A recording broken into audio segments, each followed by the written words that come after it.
Right. சூழ்நிலை அறிவியல், environmental science பேசினதே தான். என்னது, நம்மளாம் யார்? பயோஜியோ சைக்கிள். இந்த என்விரான்மெண்ட்லேருந்து ஒரு பொருளை எடுத்து தாவரம் வளரும், தாவரத்துக்கிட்டேருந்து எடுத்து எல்லா விலங்குகளும் வாழும், எல்லா விலங்கும் போடக்கூடிய கழிவு திரும்ப மண்ணுக்கு போகும். அங்கே மைக்ரோப்ஸ் என்ன பண்ணுவாங்க, அதை டீகம்போஸ் பண்ணுவாங்க. திரும்ப எங்கெங்கெல்லாம் இருந்து தாவரம் அதை எடுத்துச்சோ அதெல்லாம் அங்கங்கே போயிடும். எக்ஸாம்பிள், தண்ணி எங்கேருந்து உறிஞ்சிச்சு? மண்ணிலேருந்து உறிஞ்சிருக்கும், கார்போஹைட்ரேட்டாக மாறும். தாவரம் சாப்பிட்டு கழிவை அங்கேயே விட்டுரும் அல்லது யூஸ் பண்ணிக்கும். தாவரம் சேமித்து வச்சிருக்கு கார்போஹைட்ரேட்டு. அதேமாதிரி ஆக்சிஜன் எங்கேருந்து எடுக்கும்? அட்மாஸ்பியர்லேருந்து எடுக்கும். கார்பன் டை ஆக்சைடு உறிஞ்சும், ஆக்சிஜனை மட்டும் எடுத்துகிட்டு கார்பனை மட்டும் எடுத்துகிட்டு ஆக்சிஜனை வெளியிட்டுரும். கரெக்டாக? அதுதான் கார்போஹைட்ரேட்டாக மாறும். கார்போஹைட்ரேட்டுக்கு ரெண்டு பேர், யார் யார்? கார்பன் டை ஆக்சைடு வேணும், தண்ணி வேணும். கார்பன் டை ஆக்சைட்லேருந்து கார்பன் எடுத்து தண்ணி கூட சேர்த்துனா கார்போஹைட்ரேட். ஆக்சிஜனை வெளியில் விட்டுரும். அது என்ன பண்ணும்? மைட்டோகாண்ட்ரியாவில் ரெண்டையும் யூஸ் பண்ணி கார்பன் டை ஆக்சைடையும் தண்ணியும் ரிலீஸ் பண்ணும். அல்லது அது சேமித்து வச்சுருக்கோம், அதை யார் பிடிக்கிட்டு வந்து சாப்பிட்ருவா? விலங்கு சாப்பிட்ருவோம். நம்ம என்ன பண்ணுவோம்? அதை வெளியிட்டு ஆக்சிஜன் எடுத்து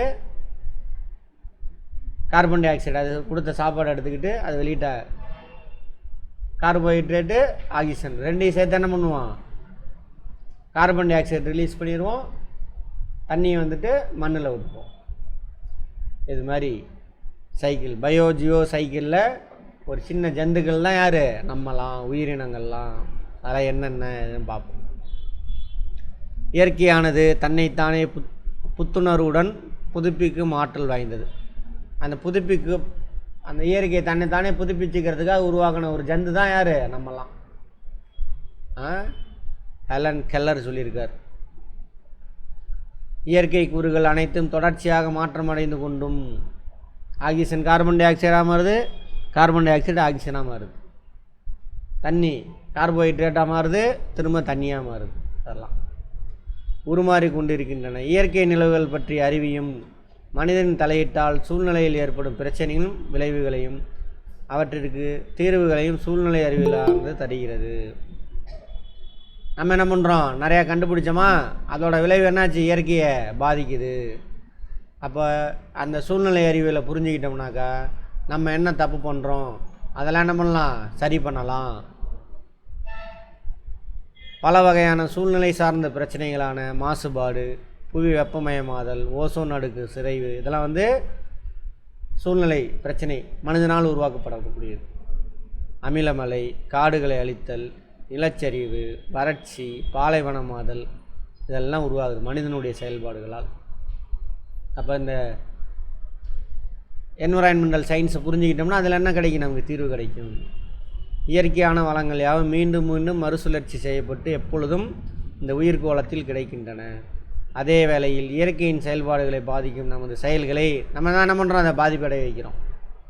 குறைக்க வேண்டியதையும் நிறுத்த வேண்டியதையும் நமக்கு நினைவூட்டுகின்றன. மனிதன் உருவாக்கினதான் தீங்கு விளைவிக்கக்கூடியது. இப்போ அதிகமாக என்ன பண்ணுறோம்? நிலக்கரி எரிக்கிறதுனால சல்ஃபர் டை ஆக்சைடு ரிலீஸ் ஆகும். சல்ஃபர் டை ஆக்சைடு அமிலமலைக்கு காரணம். சரியா? ரைட். அதெல்லாம் குறைக்கணும். அனைத்து உயிரினங்களும் தாங்கள் வாழும் வாழிடத்திற்கு ஏற்ப அல்லது மாறி வரும் சூழ்நிலைக்கு ஏற்ப தங்களை பொருத்தி கொள்ள முயல்கின்றன. தகவமைத்தல், அடாப்டேஷன். புறத்தோற்றத்தில் உள்ளமைப்பியல், உடல் செயலியல், இனப்பெருக்க அமைப்பில் சிறப்பம்சங்களை உருவாக்கி கொள்கின்றன. அடாப்டேஷன் பார்த்தோம் இல்லையா?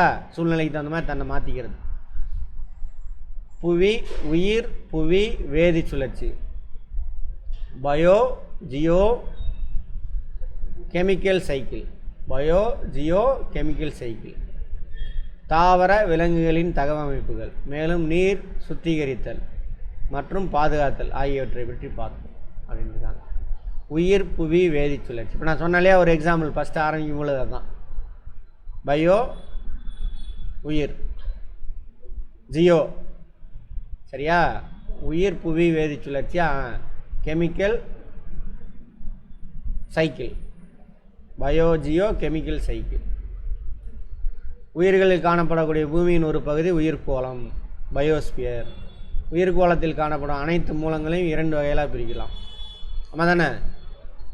உயிர் உள்ள காரணி பயோட்டிக், உயிரற்ற காரணி ஏபயோட்டிக். தாவரங்கள், விலங்கு, மைக்ரோப்ஸு எல்லாமே என்னது? உயிர் உள்ள காரணி. உயிர் உள்ளதுன்னா டெஃபினிஷன் நம்ம முன்னாடி பார்த்துட்டோம், அதே ஆங்கிளில் யூஸ் பண்ணுங்க. உயிரற்றது இதெல்லாம் வெப்பம், அழுத்தம், நீர், மண், காற்று, சூரிய ஒளி, இதெல்லாம் வந்து என்னது? உயிரற்ற காரணி, ஏபயோட்டிக். ஒரு உயிரினத்தின் வாழ்திறனையும் இனப்பெருக்கத்திறனையும் பாதிக்குது. இதில் பார்ப்போம் என்னென்ன அப்படின்னு. உயிர் உள்ள காரணிகளுக்கும் உயிரற்ற காரணிகளும் இடையே ஒரு நிலையான இடைவினை நடைபெறுவதால் உயிர்கோளம் எப்போதும் நிலைத்த சிறப்புடன் இயங்கும் அமைப்பாக உள்ளது. இப்போ நம்ம என்ன பண்ணுறோம்? ஆக்சிஜன் எடுத்துக்கிறோம், எடுத்துகிட்டு கார்பன் டை ஆக்சைடு ரிலீஸ் பண்ணுறோம். ஆக்சிஜன் எங்கேருந்து எடுத்தோம்? உயிரற்ற காரணிலேருந்து எடுக்கிறோம். நம்ம உயிர் உள்ள காரணி. திரும்ப என்ன பண்ணிட்டோம்? கார்பன் டை ஆக்சைடை ரிலீஸ் பண்ணிட்டோம். தாவரம் என்ன பண்ணோம்? உணவு உற்பத்தி எப்போ? கார்பன் டை ஆக்சைடு எடுத்துகிட்டு ஆக்சிஜனை ரிலீஸ் பண்ணும். இப்போ ஏதாவது ஒன்று நின்று போனாலும் என்ன பிரச்சனைங்க? அதான் சொல்கிறாங்க. உயிர் உள்ள காரணிகளுக்கும் உயிரற்ற காரணிகளுக்கு இடையே ஊட்டச்சத்துக்கள் அனைத்தும், கார்போஹைட்ரேட் ஊட்டச்சத்து தான். உயிர் புவி வேதி சுழற்சியில் உள்ளன. எனவே சுழற்சி, உயிர் புவி வேதி சுழற்சி. வேதினா வேதி மாற்றம், வேதியியல் நிகழ்வு அப்படின்னா என்ன சார்? கெமிஸ்ட்ரியில் பார்ப்போம், கெமிக்கல் ப்ராசஸ்.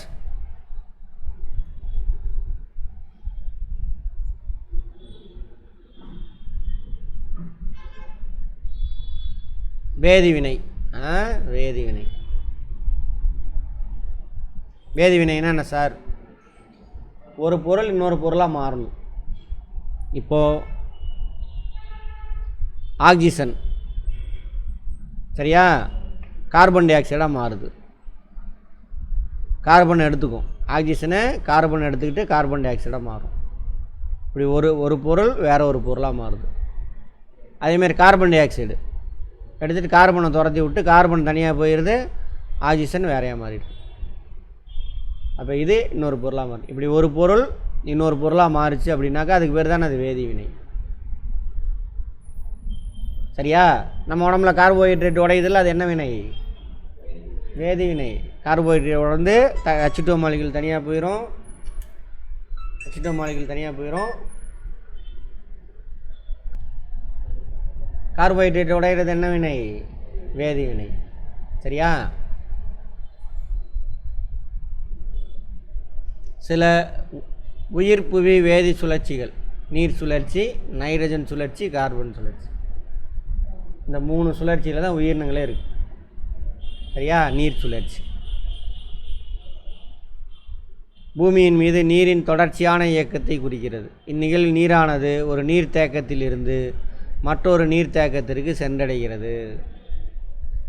இவ்வாறு செல்லும் பொழுது இது நீராவியாதல், பதங்கமாதல், நீராவி போக்கு, குளிர்விக்கப்படுதல், மழை பொழிதல், மேற்பரப்பில் வழிந்தோடுதல், தரைகீழ் ஊடுருவல் போன்ற பல்வேறு இயற்பியல் மாற்றங்களை அடைகிறது. இதெல்லாம் இயற்பியல் மாற்றம். நீராகவே இருக்கும், பட் நீர் ஆவியாக மாறும்.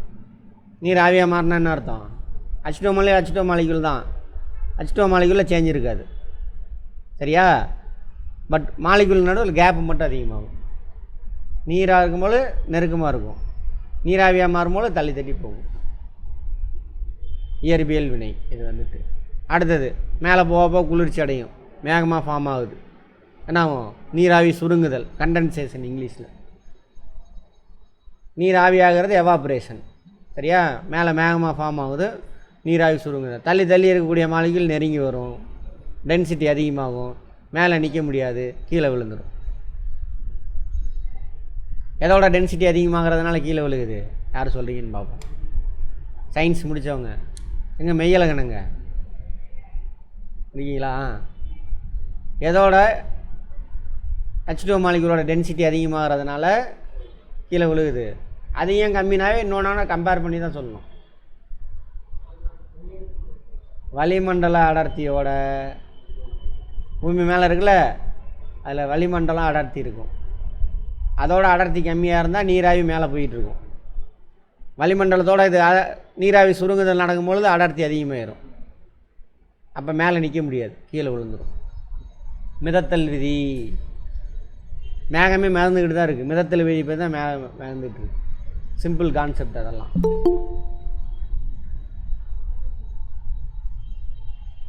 டென்சிட்டி அதிகமானால் என்ன ஆயிரும்? மேலே நிற்க முடியாது, கீழே விழுந்துடும். அது நீராவி சுருங்குதல். மாலைக்குள்ளே நெருங்கி வந்தால் நீராவி சுருங்குதல், கீழே விழுங்கும். அதான் என்னது? மழைப்பொழிவு. அதாங்க சொல்கிறாங்க. நீர் ஆவியாதல். அடுத்தது பதங்கமாதல். சப்ளிமேஷன். என்னது பதங்கமாதல்னால்? சாலையிலேருந்து டேரெக்டாக இப்போ ஃப்ரிட்ஜை திறங்க, ஃப்ரீசர் பாருங்கள், உள்ளேருந்து ஆவியாக போகும். ஐஸ் கட்டி இருக்கா, ஆவியாகி போகும் பாருங்கள். சாலிடாக டேரெக்டாக என்ன ஆகும்? கேஸாக மாறுது. அது மாதிரி பனி பிரதேசங்கள்லாம் ஐஸ் கட்டி டேரெக்டாக என்ன ஆகும்? ஆவியாகி மேலே போகும். சரியா? புகை வருதில்ல, அதுதான். அது பதங்கமாதல். அப்புறம் நீராவி போக்கு, எவாப்போர் டிரான்ஸ்பிரேஷன் எங்கே நடக்கும்? இலை துளை வழியாக போகுதா, அது நம்ம மூச்சிலேருந்து போகிறது நீராவி போக்கு தான். விலங்கு இருக்குல்லையே, அதோட உடம்புலேருந்து வெளியேறும். வேர்வை, மூச்சு விடுறது, பேசும் பொழுது, அதெல்லாம். அடுத்தது போயிடுச்சு, வெளியில் போயிடுச்சு. இவங்களாம் நீராவி அட்மாஸ்பியரில் போய் சேர்ந்துருச்சு. இந்த அட்மாஸ்பியர் மேலே போகும். எப்படி மேலே போகுது? ஜாகிரஃபி அட்டன் பண்ணுறீங்களா? கன்வெக்ஷன் கரண்ட் மூலியமாக தான் பார்ப்பேன். இந்த நீராவி மேலே போகும். மேலே போகப்போ குளிரும். குளிருக்கு போது என்ன மாலிக்குலாம் நெருங்கி வரும். டென்சிட்டி அதிகமாகும், கீழே விழுகும். அதுக்கு பேர் தானது குளிர்விக்கப்படுதல், கண்டன்சேஷன். சரியா? குளிர்விக்கப்பட்டோம்னா டென்சிட்டி அதிகமாக நான் கீழே மேலே நிற்க முடியாது, கீழே கொட்டும். ப்ரிசிபிட்டேஷன் அப்படிம்பாங்க, தமிழ் வார்த்தை. மழைப்பொழிவு கூட இல்லை, ப்ரிசிபிட்டேஷன் அப்படின்னு சொல்லுவாங்க. அடுத்தது மேற்பரப்பில். மேலே விழுந்துச்சுன்னா நான் மேற்பரப்பில் ஓடும், ஆறாக ஓடுது. அப்புறம் என்ன அவங்க மண்ணுக்குள்ளே ஊடுருவி உள்ளே போகும். அதுக்கு பேர் தானே அது தலைகீழ் ஊடுருவல். திரும்ப இந்த ப்ராசஸ் எல்லா நீர்நிலையிலேருந்து ஆவியாகி மேலே போகும், சைக்கிள். அதுக்கு நடுவில் என்ன ஆகுது? உயிரினங்களுக்குள்ள நீர், அதை நான் சொல்லலாங்க. நீராவி போக்கு. உயிரினங்களுக்குள்ளே தண்ணி ஊடுருவி உள்ளே போகும். அதில் இருந்து என்ன ஆகும்? கார்போஹைட்ரேட்டாக மாறும். கார்போஹைட்ரேட் எங்கே போகும்? உயிரினங்கள் மைட்டோகாண்ட்ரியாவில் உடைக்கும், அங்கே தண்ணி கிடைக்கும். அப்புறம் அதுவும் என்ன ஆகும்? ஆவியாக வெளியில் ஏறும். அதெல்லாம் சொல்கிறாங்க. இவ்வகை இயற்பியல் நிகழும் போது நீரானது 3 நிலையில் அடையுது. லிக்விடாக இருந்து திடநிலைக்கு மாறும், பனிக்கட்டி நிலை. திரவ நிலை, பனிக்கட்டி உருகுனா என்னது? திரவ நிலை. வாயு நிலை, நீராவியாதல். ஆவியாதல் கொதிநிலை அடைவதற்கு முன் வாயுவாக மாற்றப்படுகிறது.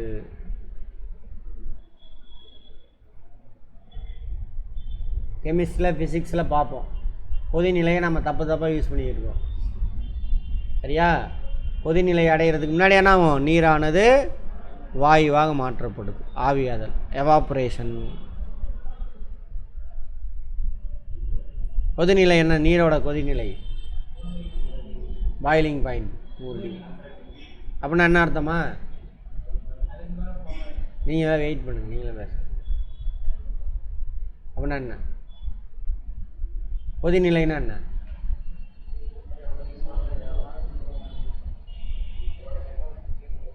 நீங்கள் வெயிட் பண்ணுங்க, நீங்கள் பேசாதீங்க. நீங்கள் தெரிஞ்சது இது வரைக்கும் நம்ம சமூகத்தில் கற்றுக் கொடுத்தது சொல்லுங்கள். கொதிநிலைன்னா என்ன?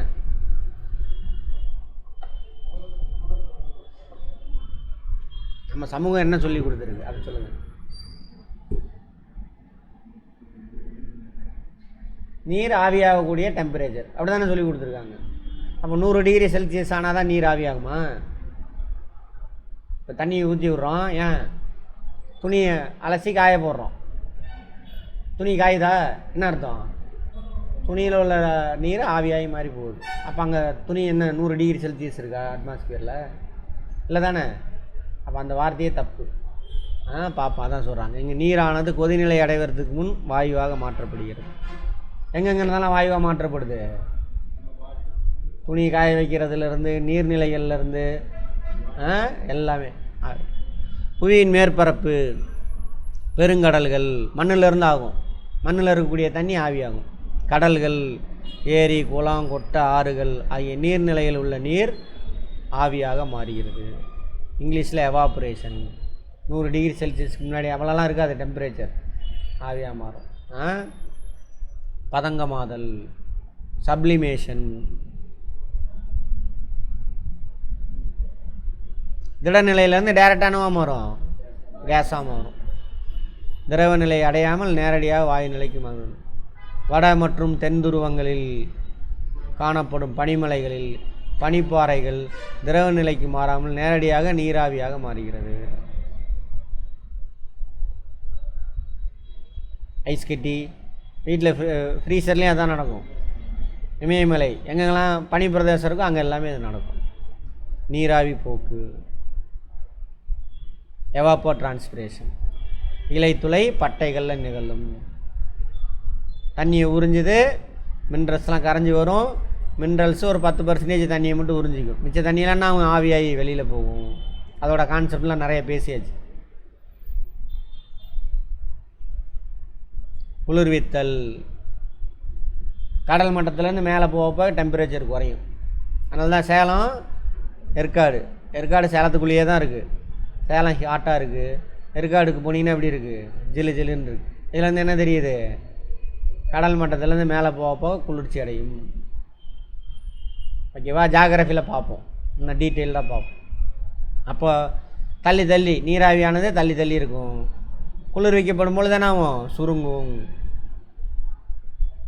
அதான் நீராவி சுருங்கு. குளிர்வித்தல், கண்டன்சேஷன். நீராவியாக உள்ள நீரை வாயு நிலைக்கு மாற்றும் நிகழ்வு குளிர்வித்தல்.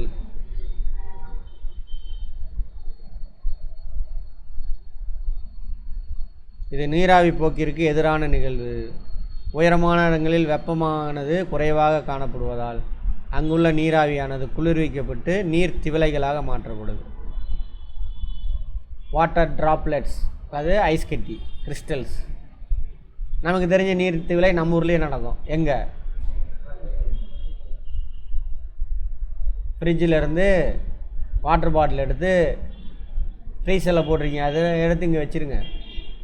கொஞ்சம் நேரத்தில் என்ன அந்த வாட்டர் பாட்டிலை சுற்றிலும் நீர்த்தி விலை வருதுல்ல, அது எங்கேருந்து வந்தது, அட்மாஸ்பியரில் உள்ள அந்த வாட்டர் வேப்பர் தான்.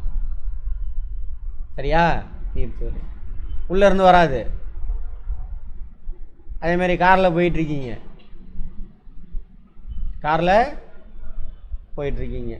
மழை பெய்யுது, உள்ளே பார்த்தீங்கன்னா அப்படியே ஃபார்ம் ஆயிரும். எங்கேருந்து வந்துச்சு அந்த நீர்த்தி விலை, வெளியிலேருந்து வந்துச்சா, நம்மளோட மூச்சு காற்று அதில் இருக்கக்கூடிய நீராவி குளிராக இருக்கிறதுனால என்ன ஆயிரும், ஃபார்ம் ஆகி. அப்போ என்ன பண்ணணும், ஏசி போடணும். ஏசி தான் போடணும். ஏசியில் அந்த ஹீட்ரு போட்டுறக்கூடாது, ஏசி தான் போடணும். ஏன்னா ஏசி என்ன சார் பண்ணணும்னா நம்ம காருக்குள்ளே இருக்கக்கூடிய நீராவியை உறிஞ்சி வெளியில் அனுப்பிடும். நம்ம இது ஃபார்ம் ஆகுது அப்படின்னா என்ன பண்ணுவான், ஹீட்ரு போட்டு விட்ருவான். காரில் போடக்கூடாது.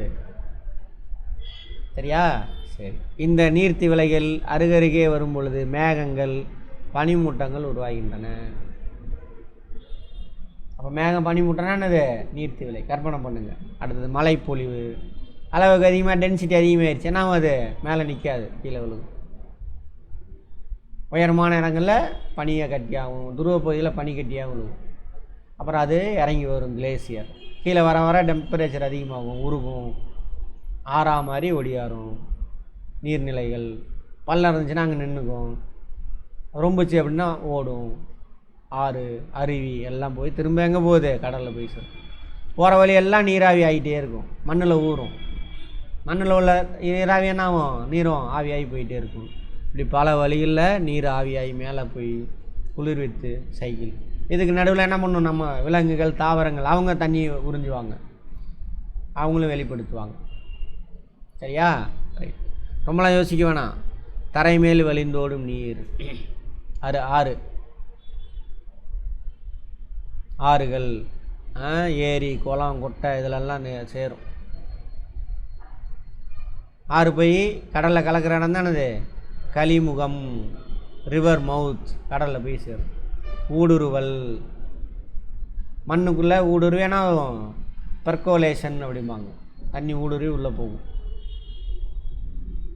மண்ணுக்குள் உட்புகிறது. இது மண்ணுக்குள் ஆழமாக சென்று நிலத்தடி நீரை அதிகரிக்கிறது. நிலத்துக்குள்ளே அங்கங்கே ஓட்டை இருக்கும், அல்லது சாஃப்ட் ராக்ஸ் இருக்கும், மென்பாறைகள், அதெல்லாம் ஊறி இருக்கும். நிலத்தடி நீர் போர் போட்டோம்னா நம்ம கிடைக்க எடுத்து யூஸ் பண்ணிக்கலாம். நிலத்தடி நீர் தான் யாரும் உறிஞ்சிக்குவா? தாவரம் உறிஞ்சிக்கும். அடுத்தது உள் வழிந்தோடல். நிலத்தடி நீரே உள்ளே ரொம்பிருச்சு, ஹார்ட் ராக்கெலாம் இருக்கும், அது மேலே வடிஞ்சு ஓடும். ஜாகிரஃபியில் பார்ப்போம் அதெல்லாம். அதுக்கு பேர் உள் வழிந்தோடர். நுண்ணிய மற்றும் உடைந்த பாறைகளின் உள்ளே பாய்ந்து செல்கிறது. பூமிக்கு கடலுக்கு மண்ணு லித்தோஸ்பியரில் என்ன பண்ணும்? ஹார்ட் ராக்கில் ஊடுருவாது, சாஃப்ட் ராக்கெலாம் ஊடுருவி போகும். தண்ணி ரொம்பிடுச்சு அப்படின்னா இன்னொரு இடத்துல போய் வெளியில் வரும். அப்படி ஒரு இடத்துல ரொம்பின தண்ணி இன்னொரு இடத்துல வெளியில் வந்து அதுக்கு பேர் தான் என்னது? ஊற்று. சிவபெருமான் கொண்டையிலேருந்து வருதுங்க அப்படிம்பாங்க. அங்கேருந்து வராது.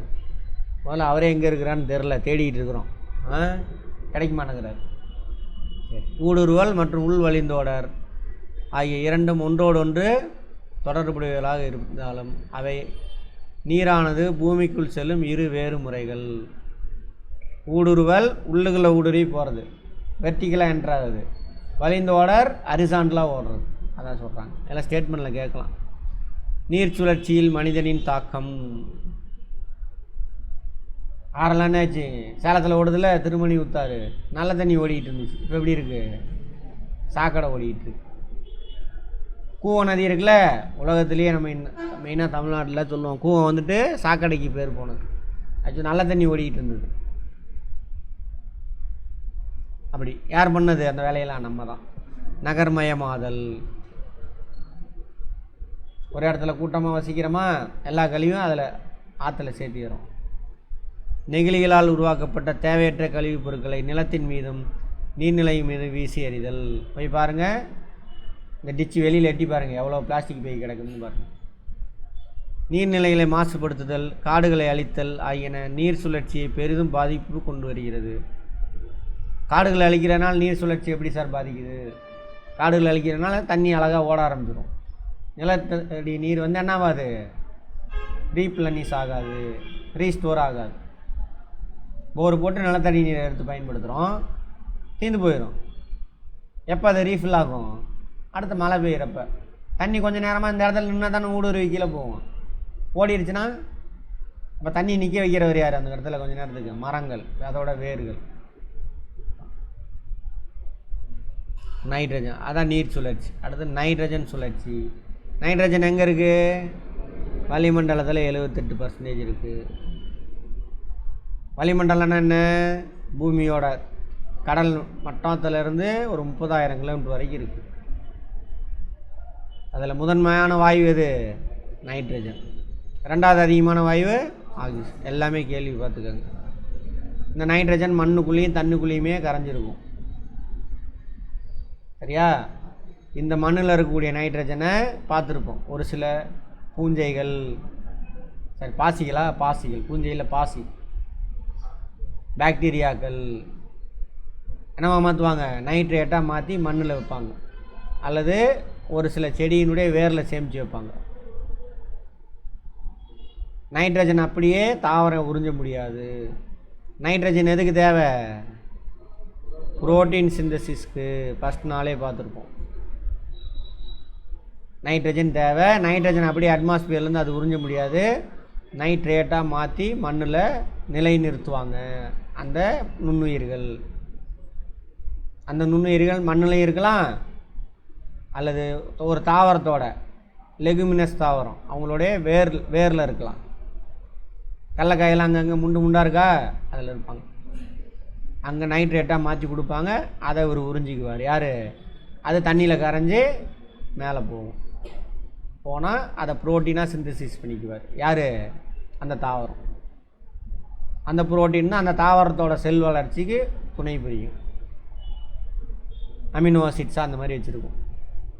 திரும்ப அதை நாம் என்ன பண்ணுவோம்? பறிச்சுட்டு வந்து சாப்பிடுவோம். புரோட்டீன் நம்ம உடம்பு செல்லு வளரும். சரியா? எல்லா உயிரினமும் வளர்னா ஃபஸ்ட் என்ன வேணும்? புரோட்டீன் வேணும்.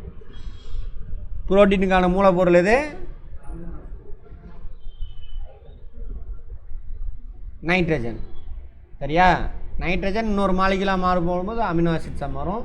அப்புறம் அது புரோட்டீனாக மாறும். புரோட்டீனுடைய சின்ன காம்பவுண்டுன்றது அமினோ ஆசிட்ஸ். நம்ம புரோட்டீனாக சாப்பிடுவோம். நம்ம உணவு ட்ராக் இருக்கு இல்லையா, அது என்ன பண்ணும், அமினோ ஆசிட்டாக உடச்சி சிறுகுடல் உறிஞ்சிக்கும். இந்த புரோட்டீனை யார் உடைக்கிறாங்க அப்படின்னு பார்த்துக்கோங்க. எந்த என்சைம். நைட்ரஜன் என்பது அனைத்து உயிர் வாழ்வதற்கு தேவையான முக்கியத்துவம் வாய்ந்த முதல் நிலை ஊட்டச்சத்து. இது பச்சையம், மரபு பொருள் டிஎன்ஏ மற்றும் புரதத்தில் அவசியமான பகுதி பொருளாக இருக்கிறது. நோட் பண்ணிக்கங்க. எது? புரோட்டீன். பச்சை என்ன பண்ணும்? உணவு உற்பத்தி அங்கே தான் நடக்கும், அங்கேயும் இருக்குது. அடுத்தது மரபொருள் டிஎன்ஏ மற்றும் புரதத்தில் அவசியமானது புரோட்டீன். வளிமண்டலமானது 78% நைட்ரஜனை கொண்டுள்ளது. வளிமண்டலத்தில் வாயு நிலையில் உள்ள நைட்ரஜனை தாவரங்கள் மற்றும் விலங்குகள் நேரடியாக பயன்படுத்த இயலாது. ஸோ நைட்ரஜனை அமோனியாவாகவோ அமினோ அமிலங்களாகவோ நைட்ரேட் உப்புகள் வடிவிலோ இருந்தால் மட்டுமே உயிரினங்கள் அவற்றை பயன்படுத்த முடியும். சரியா? என்னென்னமா மாறுது? அமோனியாவாக இருக்கணும், அல்லது அமினோ அமிலங்களாக இருக்கணும், அல்லது நைட்ரேட் உப்பாக இருக்கணும். நைட்ரேட் அதான் நைட்ரேட் மண்ணில் ஃபிக்சேஷன், அதான் ஃபஸ்ட்டு ஸ்டேஜ். அது எடுத்து என்ன பண்ணும்? அமோனியா அமினோ அமிலமாக மாற்றி அப்புறம் புரோட்டீனாக கன்வெர்ட் பண்ணிக்கும். நிலைநிறுத்தம், ஃபிக்சேஷன், நைட்ரஜன் ஃபிக்சேஷன். செயல்படா நிலையில் இருக்கும் வளிமண்டல நைட்ரஜனை உயிரினங்கள் பயன்படுத்தும் வகையில் செயல்படுத்தும் கூட்டுப்பொருளாக மாற்றும் நிகழ்வு நைட்ரஜன் நிலைநிறுத்தம். இம்மாற்றம் எண்ணற்ற பாக்டீரியாக்கள் மற்றும் நீலப்பச்சை பாசி சைனோ பாக்டீரியா, இதுவும் பாக்டீரியா தான். இதில் என்ன இருக்குனாக்கா பச்சையாக இருக்கும். பச்சையாக இருந்தால் என்ன ஆயிரும்? அது விலங்காக மாறிடும். சரி, விலங்குன்ற தாவரமாக மாறிடும். பச்சை இல்லைன்னா என்னது? பாக்டீரியா, விலங்கு. ஓகேவா? பாக்டீரியாவில் 2 இருக்குது, தாவரம் இருக்குது, விலங்கு இருக்குது. தாவரத்தை என்னன்னு சொல்கிறான்? சைனோ பாக்டீரியா, நீலப்பசும்பாசி. இதுதான் முதல் உயிரினம், பூமியில் தோன்றிய முதல் உயிரினம் நீலப்பச்சை பாசி. ப்ளூ கிரீன் ஆல்கே ஏற்படுகிறது. லெகுமினஸ் தாவரங்களான பட்டாணி, பீன்ஸ் போன்றவை நைட்ரஜன் நிலைநிறுத்தம் ரைசோபியம் பாக்டீரியாவுடன் ஒரு கூட்டுயிரி வாழ்க்கையை மேற்கொள்கிறது. சிம்பயோட்டிக் வாழ்க்கை. நோட் பண்ணிக்கங்க, முக்கியமானது.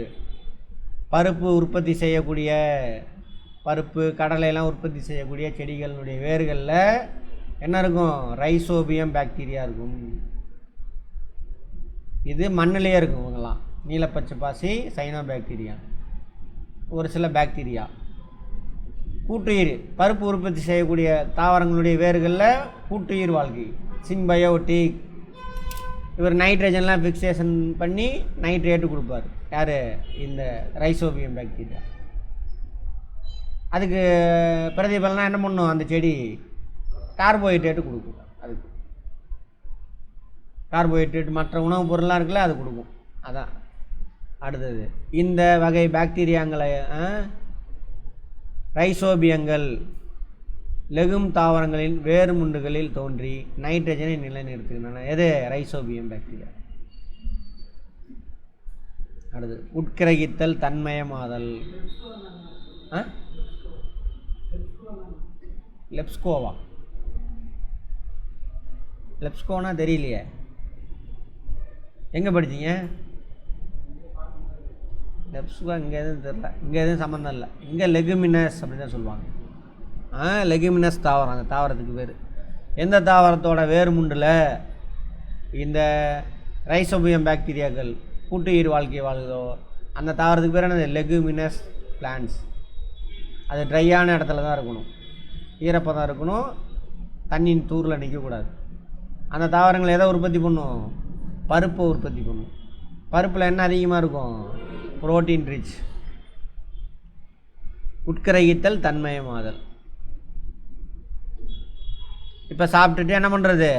நம்ம ஜீரணிக்குது நம்ம உடம்பு. புரோட்டீன் எடுத்துக்கிட்டோம், சின்ன சின்னதாக உடையுது. அது என்ன பண்ணும்? சிறுகுடல் உறிஞ்சி ரத்தத்தில் கொடுக்கும், எல்லா செல்லுக்கு போகும். அந்த செல் என்ன பண்ணும்? அதை திரும்ப புரோட்டீனாக சிந்தசிஸ் பண்ணிக்கும்.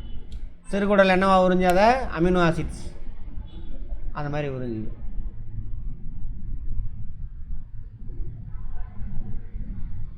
அசிமிலேஷன் தன்மயமாதல். இங்கே பிளான்ட்டை வச்சு சொல்கிறாங்க. தாவரங்கள் நைட்ரஜனை நைட்ரேட் அயனிகளாக உறிஞ்சி கரிமப் பொருட்களான புரதங்கள் நியூக்ளிக் அமிலங்களை உருவாக்கும். ஃபஸ்ட் நியூக்ளிக் அமிலம் தான் ஃபஸ்ட்டு சொல்லணும். ஃபஸ்ட்டு சின்ன மாலிகுல் அதுதான். கார்போஹைட்ரேட் எடுத்துக்கும், நைட்ரஜன் எடுத்துகிட்டு நியூக்ளிக் ஆசிட்டை உற்பத்தி பண்ணும். அப்புறம் நியூக்ளிக் ஆசிட்லாம் சேர்ந்து என்னவாக மாறிடும்? புரோட்டீனாக மாறும். அதாவது தாவர உண்ணிகள் அவற்றின் புரதங்களை விலங்கு புரதங்களாக மாற்றிக்கொள்கின்றன. புரியுதா? தாவரத்தில் இருந்து அந்த புரோட்டீனை தாவர உண்ணிகள் சாப்பிடும். அது சிறுகுடல் போகும்பொழுது என்ன பண்ணும்? சின்னதாக உடஞ்சி அமினோ ஆசிட்ஸாக போகும் ரத்தத்துக்கு. அப்புறம் அது எல்லா செல்லுக்குள்ளேயும் எடுத்துகிட்டு போகும். அதுக்கு தேவையான ஒவ்வொரு விலங்கும் அதுக்கு தேவையான புரோட்டீனை கன்வெர்ட் பண்ணிக்கும். அப்புறம் விலங்கு உண்ணி இருக்குல்ல, நம்ம இருக்கும்ல, ஆடை வெட்டி சாப்பிட்றலாம். அதுக்கிட்ட புரோட்டீனாக தான் இருக்கும் உடம்புல. நம்ம உடம்பு என்ன பண்ணும்? அது அமினோ ஆசிட்டாக மாற்றி ரத்தத்தில் உறிஞ்சி கொடுக்கும் சிறுகுடல். நம்ம உடம்பு அதை எடுத்து நம்ம உடம்புக்கு தேவையான புரோட்டீனாக மாற்றி அதை புரோட்டீன் அப்படியே போய் எடுத்து வச்சுக்காது. புரியுதா? டைஜஸ்டிவ் சிஸ்டம் பெரிய மாலிகுலான புரோட்டீனை உடச்சி அமினோ ஆசிட்டாக மாற்றிடும். அப்புறம் ரத்தத்தில் உறிஞ்சி அமினோ ஆசிட்ஸ் போகுது. எல்லா செல்லுக்கும் உள்ளே போகும் அந்த அமினோ ஆசிட்ஸு. அந்த செல் என்ன பண்ணிக்காத திரும்ப பிடிச்சி புரோட்டீனா செல் நுண்ணுறுப்பு யார் மாற்றுவாங்க பார்த்தோமா? அவங்க 2 பேர் இருப்பாங்க. அவங்க அதை மாற்றி நம்ம செல்லில் சேமித்து வச்சுருப்பாங்க. யார்? மைட்டோகாண்ட்ரியாவா? மைட்டோகாண்ட்ரியா எப்படிங்க புரோட்டீன்? ரிபோசோமும் அதுதான். மைட்டோகாண்ட்ரியா யாரை உடைப்பா? கார்போஹைட்ரேட்டை தான் உடைப்பார். சரியா? எடுத்து பாருங்கள். அடுத்தது விலங்குண்ணிகள் அவை உட்கொள்ளும் உணவிலிருந்து புரதங்களை உற்பத்தி செய்து கொள்கின்றன. நம்மளாம் யார்? விலங்குண்ணி. நம்ம அனைத்துண்ணி, ஆம்னிவோரஸ், எல்லாத்தையும் திம்போம். நம்ம காக்கா, குரங்கு இதெல்லாம்.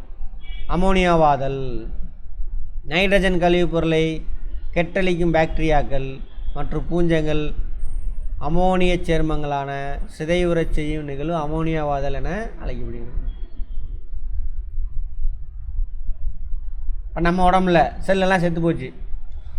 திரும்ப அந்த செல்லில் தேவையில்லாத புரோட்டீன் இருக்கும்.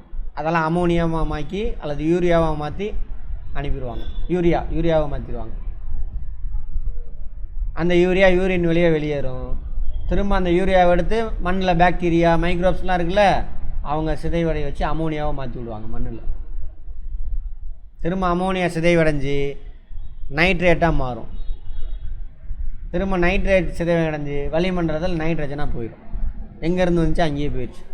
திரும்ப நைட்ரஜனை யார் பிடிப்பாங்க? அந்த மைக்ரோப்ஸ் பிடிச்சி நைட்ரேட்டாக மாற்றுவாங்க. தாவரம் அது அமினோ ஆசிட்ஸாகவும் புரோட்டீனாகவும் மாற்றுவாங்க. சரியா? வளர்சிதை மாற்றம், மெட்டபாலிசம். அமோனியாவாதல் நிகழ்வு மூலம் உருவான அமோனியா சேர்மங்கள் மேலே இருக்கா? சரி. நைட்ரஜன் கழிவுப் பொருட்களை கெட்டழிக்கும் பாக்டீரியாக்கள் மற்றும் பூஞ்சைகள் அமோனிய சேர்மங்களான சிதைவுற்ற செய்யும் நிகழ்வு அமோனியாமாதல். அமினோ ஆசிட்ஸு, அமோனியா ரெண்டுமே புரோட்டீனுடைய சின்ன ஃபார்ம். அடுத்தது விலங்கு புரதங்களானவை யூரிக் அமிலம் அல்லது அமோனியா வடிவில் கழிவுகளாக வெளியேற்றப்படுது. பார்த்தோமா? நம்மளோட யூரிக் ஆசிட்டு அப்புறம் அமோனியா இந்த 3 வடிவில் தான் வெளியேறும். வியர்வையில் வெளியேறுது, யூரினில் வெளியேறுதுன்னு பார்த்தோம்ல. அவங்க தான் புரோட்டீன் தான், அவங்க வேறு ஒன்றும் கிடையாது. கெட்டழிக்கும் யூரினில் வெளியேறிடுச்சு. இந்த மாதிரி யூரின்லேயோ வியர்வையிலையோ வெளியேறும். அந்த கெட்டழிக்கும் பாக்டீரியா, அதை டீகம்போஸ் பண்ணக்கூடிய பாக்டீரியாக்கள், பூஞ்சைகள். இப்போ நம்ம வேர்வையில் இருக்கக்கூடிய இந்த 3 பேரை சாப்பிட தான் அவங்க வந்து உட்காருவாங்க. அதான் பாடி ஸ்மெல். சாப்பிட்டு அங்கேயே கழுவி விட்ருவானுங்க. வேர்வை ஸ்மெல் அடிக்குதுல்ல, அதுதான், வேறு ஒன்றும் கிடையாது. சரி, அந்த கெட்டழிக்கக்கூடிய டீகம்போஸ் பண்ணக்கூடிய பாக்டீரியாக்கள், பூஞ்சைகள் ஆகியவை விலங்கு புரதங்கள், இறந்த விலங்குகள், தாவரங்களை சிதைவுற செய்து அமோனிய சேர்மங்களாக மாற்றுது. இலை தலையெல்லாம் இருக்குல்ல, அதில் என்ன இருக்கும்? புரோட்டீன் இருக்கும். அதையும் சின்ன சின்னதாக உடச்சி அமோனியா சேர்மமாக மாற்றுது.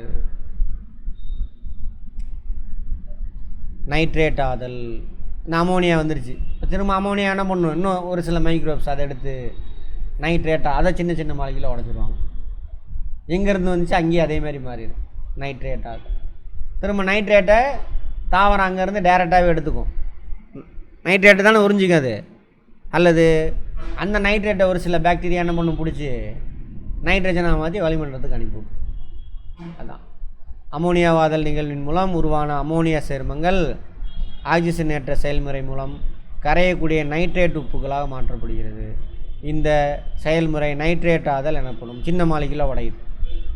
எது? யூரியா, அமினோ அமிலம், அமோனியா, அவங்கெல்லாம் சின்ன சின்னதாக உடச்சி இந்த மாதிரி மாற்றுறாங்க. இந்த செயல்முறை நைட்ரேட் ஆதல் எனப்படும். இந்நிகழ்வுக்கு காரணமாக உள்ள பாக்டீரியாக்கள் நைட்ரேட் ஆக்கும் பாக்டீரியாக்கள் எனப்படும். அமோனியா மூலக்கூறுகளை நைட்ரேட்டாக மாற்றுறவங்க அந்த சைக்கிள் தான் இது. அப்படியே படித்து பாருங்கள், இன்ட்ரெஸ்டிங்காக இருக்கும். நைட்ரேட்டோட மாலிக்யூல் பாருங்கள், இது NO3- அயனி, இது NO3-. நைட்ரைட்டு NO2- அயனி. நைட்ரைட்னா இது, நைட்ரேட்னா இது, பார்த்துக்கோங்க.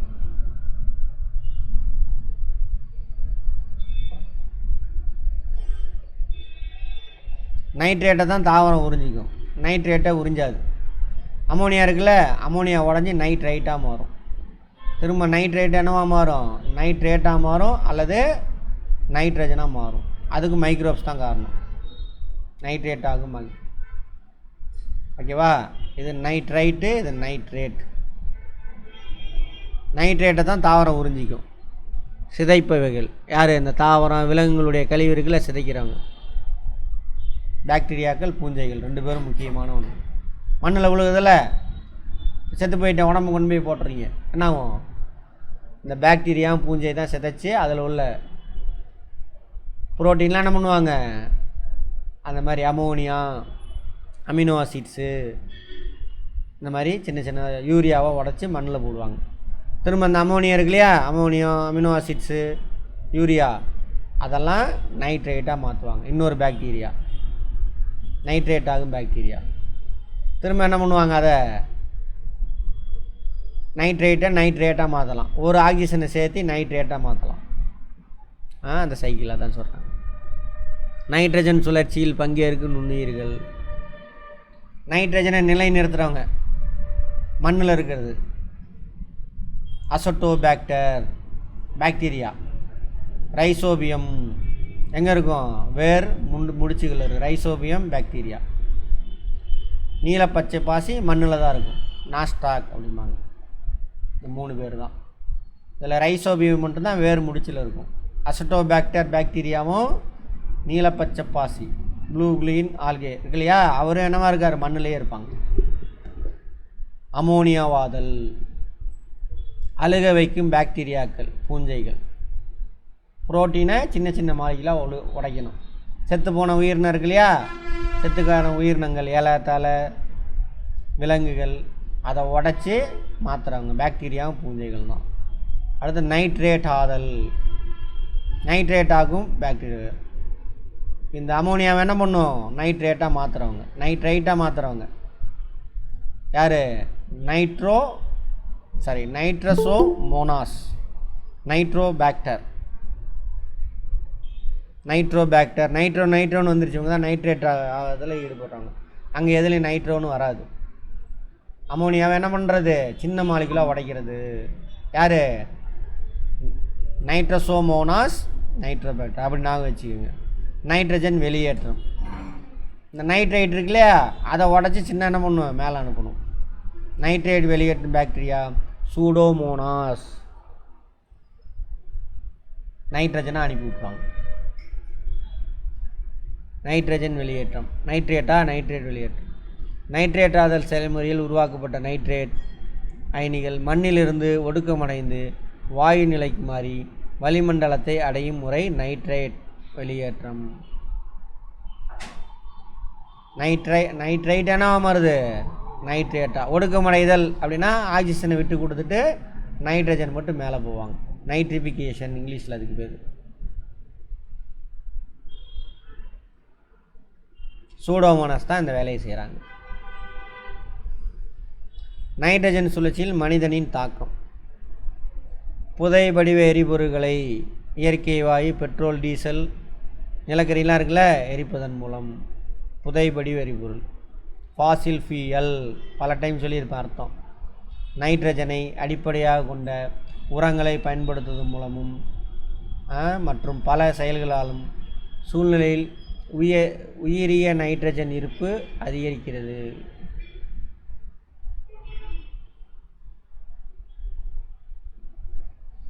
விவசாய நிலங்களில் பயன்படுத்தும் நைட்ரஜனானது ஆறுகளுக்கு சென்று அங்கிருந்து கடல் சூழ்நிலையை சென்றடைகிறது. அதாவது யூரியா இருக்குல்ல, நைட்ரஜன் தான் அது. யூரியா அப்புறம் அமினோ அமிலங்கள்லாம் யூஸ் பண்ணுவாங்க உரமாக போடுறதில் அந்த செடி எடுத்துகிட்டு வளரும். 100% எடுத்துக்காது, நிறையா ஒரு 50% மேலே மண்ணிலேயே கிடக்கும். இப்போ மழை பெய்யுது, வெள்ளம் போகுது, அந்த மழை என்ன பண்ணும், தண்ணி அந்த மண்ணில் இருக்கக்கூடிய அந்த யூரியாவை அரித்து கடலுக்கு எடுத்துகிட்டு போயிடும். ஆறுக்கு, குளத்துக்கு, கடலில் கொண்டு போய் சேர்த்து. யூரியா தானே, நைட்ரஜன் இருக்குது, அதை எடுத்து சாப்பிட்டுட்டு அங்கே இருக்கக்கூடிய மைக்ரோப்ஸ், தேவையில்லாத மைக்ரோப்ஸ்லாம் அதை நிறையா சாப்பிட்டு பெருகிரும். நிறைய பேர் பெருகிடுவாங்க. அவங்க வாழ்கிறதுக்கு என்ன வேணும், ஆக்சிஜன் வேணும்ல, அந்த தண்ணியில் உள்ள ஆக்சிஜன்லாம் அது உறிஞ்சிக்கும். நமக்கு தேவையான மீன் இனம், அந்த இனம்லாம் இருக்குல்ல, மற்ற இனங்கள், அவங்களாம் ஆக்சிஜன் இல்லாமல் செத்து போயிடுவாங்க. சரியா? இப்படி யூரியா, அமோனியா உரங்கள் இதெல்லாம் போய் மண்ணில் தண்ணியில் போய் சேர்றதில்ல, அது பேர் மிகையுறு வளமுறுதல், யூட்ராபிகேஷன் அப்படிம்பாங்க. இவ்வாறு கடத்தப்படுவதன் மூலம் உணவு வலையின் அமைப்பில் மாற்றம் ஏற்படுகிறது, வாழிடங்கள் அழிகிறது. நான் சொன்ன விஷயத்தை சிம்பிளாக சொல்லிட்டான். மேலும் உயிரினங்கள் பல வகை தன்மையை மாற்றி அமைக்கப்படுகின்றன. யாருனால? நம்ம யூஸ் பண்ணக்கூடிய இந்த இதை எரிக்கிறதுனால ஒன்று, ரெண்டாவது என்னது, நைட்ரஜன் உரத்தை பயன்படுத்துறதுனால. கார்பன் சுழற்சி இப்போ ரெண்டும் பார்த்துட்டோமா? வாட்டர் சுழற்சி பார்த்தாச்சு, H2O. அடுத்தது நைட்ரஜன் சுழற்சி, N2 தான் இருக்கும் அட்மாஸ்பியரில். எத்தனை % இருக்குது அட்மாஸ்பியரில்? ஆமாம், நைட்ரஜன் நைட்ரேட்டாக மாறுது, திரும்ப தாவரத்துக்கு போகுது. தாவரம் என்னவா மாற்றும் அதை? அமினோ ஆசிட்ஸு, அமோனியா, புரோட்டீன் மாற்றிக்கும். அந்த புரோட்டீனை விலங்குகள் எடுத்து சாப்பிட்டுட்டு அமினோ அமிலம் சின்னதாக உடச்சி ரத்தத்தில் எடுத்து உள்ளே போய் திரும்ப புரோட்டீன் ஃபார்ம் ஆயிடும். பயன்படுத்தப்பட்ட செல்லில், செத்து போன செல்லில் உள்ள புரோட்டீனை திரும்ப என்ன பண்ணும், யூரியாவோ அமோனியாவோ அமினோ ஆசிட்ஸாவோ கன்வெர்ட் பண்ணி வெளியில் விடும். திரும்ப அங்கே உள்ள பாக்டீரியா என்ன பண்ணும், அதை நைட்ரைட்டாக மாற்றும். திரும்ப நைட்ரைட்டானா ஒடுக்கமடைந்து நைட்ரஜனாக மாறும். அவ்வளோதான், ஒரு சைக்கிள் முடிஞ்சிச்சு. அதான் பார்த்தோம். அது யார் யார் எந்த பாக்டீரியா, இதுலேருந்து கொஸ்டின் வரும், நோட் பண்ணிக்கோங்க. கார்பன் இப்போ எங்கே இருக்குது? கார்பன் அட்மாஸ்பியரில் எவ்வளோ இருக்குது? 0.03% தான் இருக்குது. 4வது வளிமண்டலத்தில் 4வது அதிகமான வாயு. பசுங்குடில் வாயுக்களில் முக்கியமானவர். சரியா? பசுங்குடில் வாயுக்கள், அதை பற்றி நாம் ஜாகிரஃபியில் பார்ப்போம். எல்லாம் நம்மளை சுற்றியில் நடக்கிறது இம்பார்ட்டன்ட், முக்கியமானவர் இவர் தான். இவர் எதுக்கு தேவை?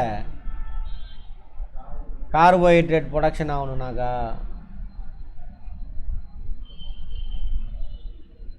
கார்போஹைட்ரேட் ப்ரொடக்ஷன் ஆனால் கார்பன் வேணும். அந்த கார்பன் டை ஆக்சைடில் இருந்தால் எடுத்து. சரியா? ரைட். எல்லா ஆர்கானிக் காம்பவுண்டும் கார்பன் இல்லாமல் இருக்காது. ஆர்கானிக் காம்பவுண்டில் ப்ரைமரி காம்பவுண்ட் எது? கார்போஹைட்ரேட்டு தான். கார்போஹைட்ரேட்டு ஃபார்ம் ஆனதான் மற்றதெல்லாம் ஃபார்ம் ஆகும். கார்போஹைட்ரேட்டில் இருந்தால் ப்ரோட்டீனு, கார்போஹைட்ரேட்டு தான் ஃபேட்டு, ஸ்டார்ச்சு, கார்போஹைட்ரேட் இருந்தால் தான் விட்டமின்ஸ், மினரல்ஸில் இருக்காது. சரியா? சரி.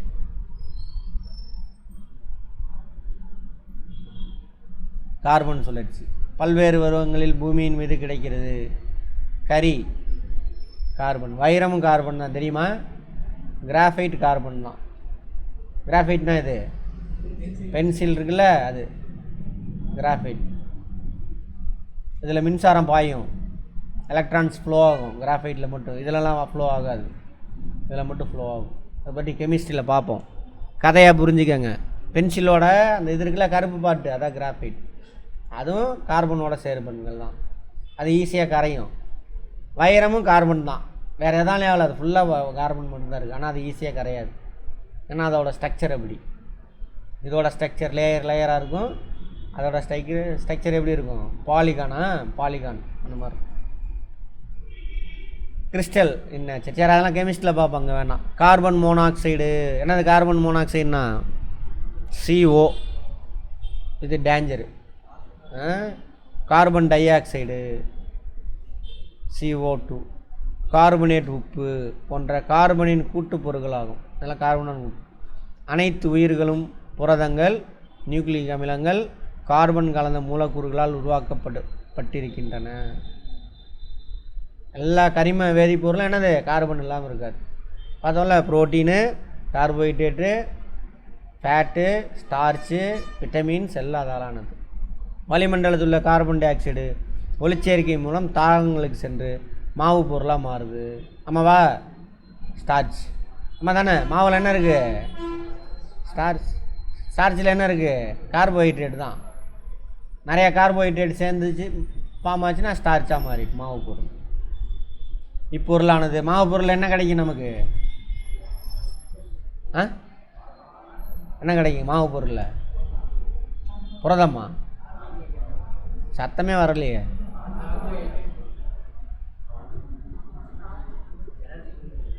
எனர்ஜி, ஹீட்டு கிடைக்கும். நமக்கு என்ன கிடைக்குன்னு கேட்டேன். ஹீட்டு தான் கிடைக்கும். அது உடஞ்சி கடைசியில் நான் கார்போஹைட்ரேட்டாக மாதிரி தான் குளுக்கோஸ். அதை என்ன பண்ண போகிறோம்? உடச்சி ஹீட்டு தான் எடுக்க போகிறோம். சரியா? அது எக்ஸஸாக இருந்தால் என்னவா மாறிடும்? ஃபேட்டாக மாறப்போகுது. அது ஃபேட்டை உடச்சினால என்ன கிடைக்கும்? ஹீட்டு தான் கிடைக்க போகுது. அதை தான் கேட்குறேன். சிம்பிளாக இருங்க. ஸ்கூல் காலேஜ் போயிட்டு வந்த எண்ணத்தெல்லாம் சுட்டி தூக்கி எரிஞ்சிட்டு உட்காருங்க. சரியா? சரியா? ரைட். இப்பொருளானது தாவரத்திலிருந்து தாவர உண்ணிகள், விலங்குண்ணிகளுக்கு கடத்தப்படுகிறது. ஆமாவா? ஸ்டார்ச்சாக வச்சுருப்பாங்க, அதை தாவர உண்ணிகள் சாப்பிடுவாங்க, அங்கே போகும், அங்கேருந்து விலங்குண்ணிக்கு போகும். மற்றும் விலங்கு சுவாசத்தின் பொழுது கார்பன் டை ஆக்சைடை வெளியிடுகிறது. அந்த கார்போஹைட்ரேட் உடஞ்சி கார்பன் ஆக்சிஜன் சேர்ந்து வெளியில் போவாங்க, தண்ணி வெளியில் போவாங்க. நடுவில் இருக்கிற யார் கிடைக்கும்? ஹீட்டு.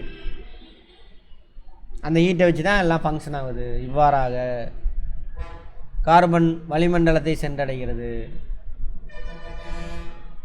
எரிமலை செயல், படிம எரிபொருளை எரித்தல், பெட்ரோல் டீசல்லாம் எரிக்கிறோம்ல, ஒரு காலத்தில் அது என்னது? ஃபேட். அது நிலக்கரி ஒரு காலத்தில் ஸ்டார்ச்சு, மண்ணுக்குள்ளே போஞ்சு கிடக்கு, எரிக்கிறோம். என்ன கிடைக்கும்? கார்பன் டை ஆக்சைடு கிடைக்கும். அதிலேருந்து கிடைக்கக்கூடிய ஹீட்டு அதான் என்னது? எரிகிறது.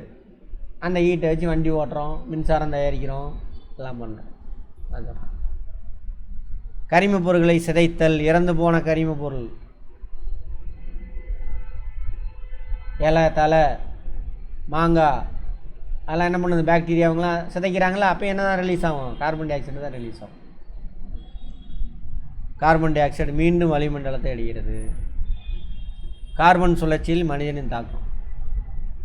50 கோடி பேர் தான் இருக்கணும். எத்தனை கோடி பேர் இருக்கும்? 800 கோடி பேர் இருக்கும். அப்போ எல்லாம் கார்போஹைட்ரேட்லாம் சிதைப்போமா? 50 கோடி பேர் இருந்தப்போ ஒரு 10 யூனிட்டு கார்பன் டை ஆக்சைடு வளிமண்டலத்தில் இருந்தால் இப்போ எத்தனை யூனிட் இருக்கும்? பல மடங்கு, 40 யூனிட் இன்க்ரீஸ் ஆகிருக்கும். இந்த கார்பன் டை ஆக்சைடெலாம் ஆக்சிஜனாக மாத்திரவர் யார்? தாவரம். அதெல்லாம் வெட்டி தள்ளிட்டோம் பாப்புலேஷன் இன்க்ரீஸ்னால். அது மட்டும் இல்லாமல் வாகனம், நம்ம நடந்தாலே நம்ம உடம்புலேருந்து கார்பன் டை ஆக்சைடு ரிலீஸ் ஆகும். மண்ணுக்குள்ளே புதஞ்சி போன கிடக்கிற அந்த ஃபாசில் ஃபியல் அதை எடுத்துகிட்டு வந்து எரிக்கிறோம். அது என்னத்தை ரிலீஸ் பண்ணும்? Carbon dioxide release. அப்போ அட்மாஸ்பியரில் என்ன ஆகும்? Number of carbon dioxide increase ஆகும். அதான் பசுங்குடில் வாயு. பசுங்குடில் வாயுனா யார் சார்? அவங்க என்ன சார் பண்ணுவாங்கன்னா சூரியன்லேருந்து வருதுல்ல அந்த வெப்பம், அந்த வெப்பத்தை நம்ம ஃபீல் பண்ண மாட்டோம். நீ சூரியன் வெயிலில் போய் நின்னா அந்த வெப்பம் உனக்கிட்ட வந்து சேரும். இப்போ இந்த ரூம் ஹாட்டாக இருக்குனாக்கா என்ன சார் காரணம் அப்படின்னா,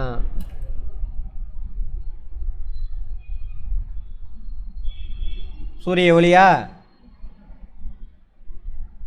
அங்கேருந்து சூரிய ஒளி நேராக வந்து தரையில் போடும். அப்போ இங்கே பசுங்குடியில் வாய்க்கெல்லாம் இருப்பாங்க, அவங்க அதெல்லாம் பிடிக்க முடியாது. அவங்களால தரை ஹீட் ஆகும்.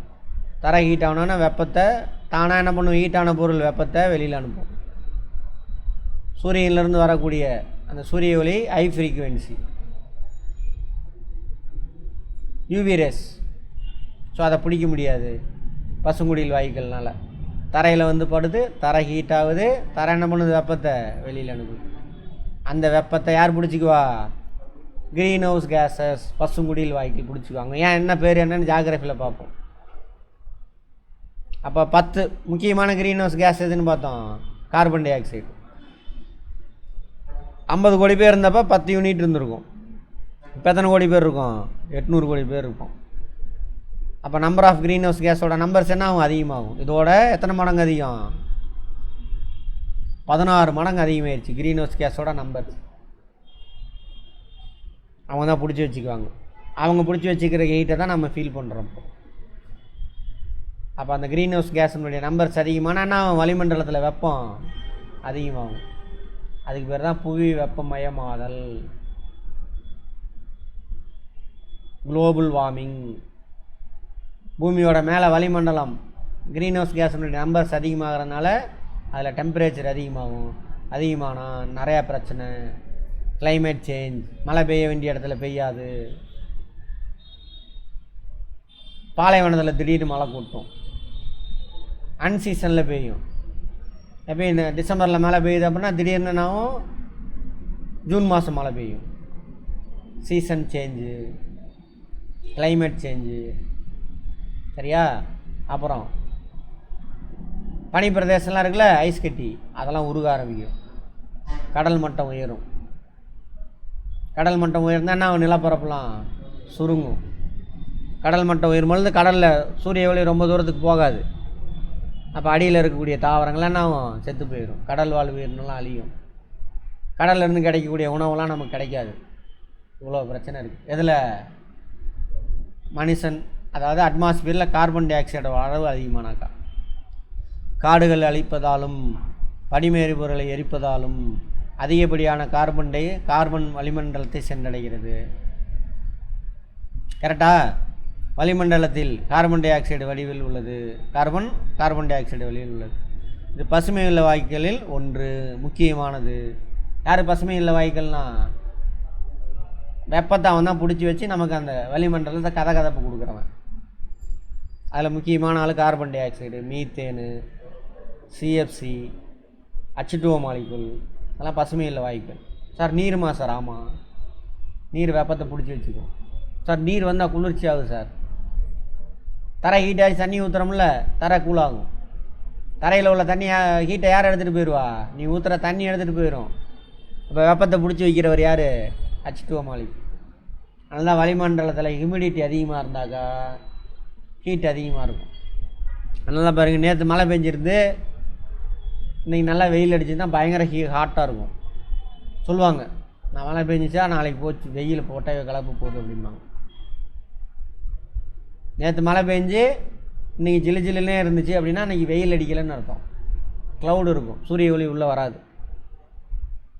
மற்றபடி தண்ணி இருந்துச்சுன்னா அங்கே ஹீட்டாக இருக்குன்னு அர்த்தம். அதனால தான் பாத்ரூமில் குளித்தோடனே என்ன ஆகுது, கவட்டுங்க வேர்த்து கொட்ட ஆரம்பிச்சிடும். குளிக்கிறோம், உடம்புலேருந்து வெப்பத்தெல்லாம் எடுத்துகிட்டு நீராவி ஆகி பாத்ரூம் ஃபுல்லாக நீராவி இருக்கும். அப்போ என்ன ஆகும், வேர்க்க ஆரம்பிச்சிடும். புரிஞ்சுதா? ரைட். அது மாதிரி பசுமையில் வாயுவான கார்பன் டை ஆக்சைடின் அளவு வளிமண்டலத்தில் அதிகரிப்பதால் பூமியானது வெப்பமடைகிறது. இதனால் பசுமையுள்ள விளைவும் க்ரீன் ஹவுஸ் எஃபெக்ட், அதை பற்றி சொல்கிறேன் திரும்பவும். அப்புறம் புவி வெப்பமயமும் ஏற்படுகிறது. அதோட விளைவு தான் இது. பெரிய கதையை சொல்லி முடிச்சிட்டேன். இதை புரிஞ்சு வச்சுட்டு யதார்த்தமாக எழுதணும் கொஸ்டின் பார்ப்பேன் ஆன்சரில். யதார்த்தமாக அதெல்லாம் புரிஞ்சிருக்கீங்களான்னு தான் டெஸ்ட் பண்ணுறாங்க.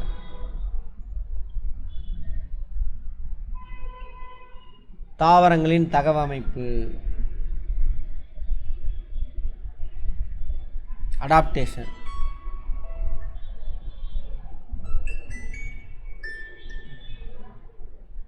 சரி, பிரேக் எடுத்துக்கோங்க.